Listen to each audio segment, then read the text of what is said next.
Okay, సంతోషం. వెళ్ళేటప్పుడు సంతోషమే, వచ్చేటప్పుడు సంతోషమే. ఎందుకంటే 18 రోజుల పాటు ఆల్ ఆర్ బెయిలబుల్ కేసెస్ 18 రోజుల పాటు సెంట్రల్ ప్రిజన్లో ఉండవలసిన పరిస్థితి ఏర్పడింది.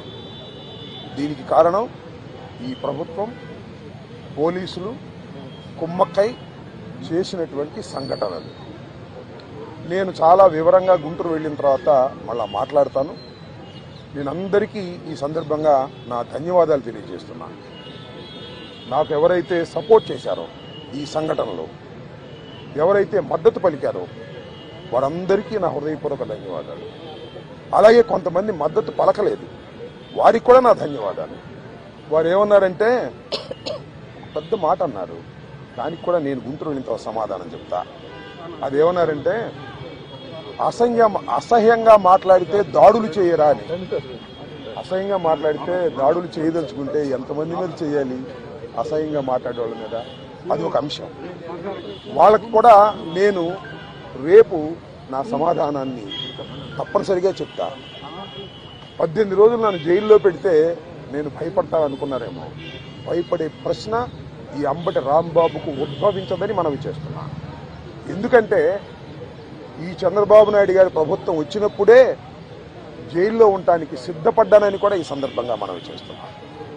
నన్ను హింసించాలని, నన్ను జైల్లో పెట్టాలని చంద్రబాబు, లోకేష్ ఎప్పటి నుంచో ప్రయత్నం చేస్తున్నారు. ఎక్కడో దొరికాను, లోపల పెట్టారు. చూద్దాం, టైం విల్ కమ్ అగైన్. పరిస్థితులు మళ్ళా మారతాయి. ఈ పాపానికి వారు పరిష్కారం చేయక తప్పదని కూడా ఈ సందర్భంగా నేను మనవి చేస్తున్నాను. రాజమండ్రి సెంట్రల్ ప్రిజన్ నాకు పట్టుదలను పెంచే ఒక శిక్షణా కేంద్రం అని కూడా ఈ సందర్భంగా నేను మనవి చేస్తున్నాను. మరింత పట్టుదలగా, మరింత కసిగా ఎన్ని కేసులు పెట్టినా, ఎన్ని రోజులు జైల్లో ఉన్నా ఒక్క అడుగు కూడా వెనక్కు వెయ్యను. జగన్మోహన్ రెడ్డి గారి నాయకత్వంలో ఈ కూటమి ప్రభుత్వాన్ని ప్రజాస్వామ్యబద్ధంగా కూల్చేంత వరకు ఈ పోరాటం ఆగదు. ఎన్నిసార్లు జైల్లో పెట్టినా వెనక్కు వెళ్లే ప్రశ్న లేదు. అన్యాయంగా, అక్రమంగా జైల్లో పెట్టారు.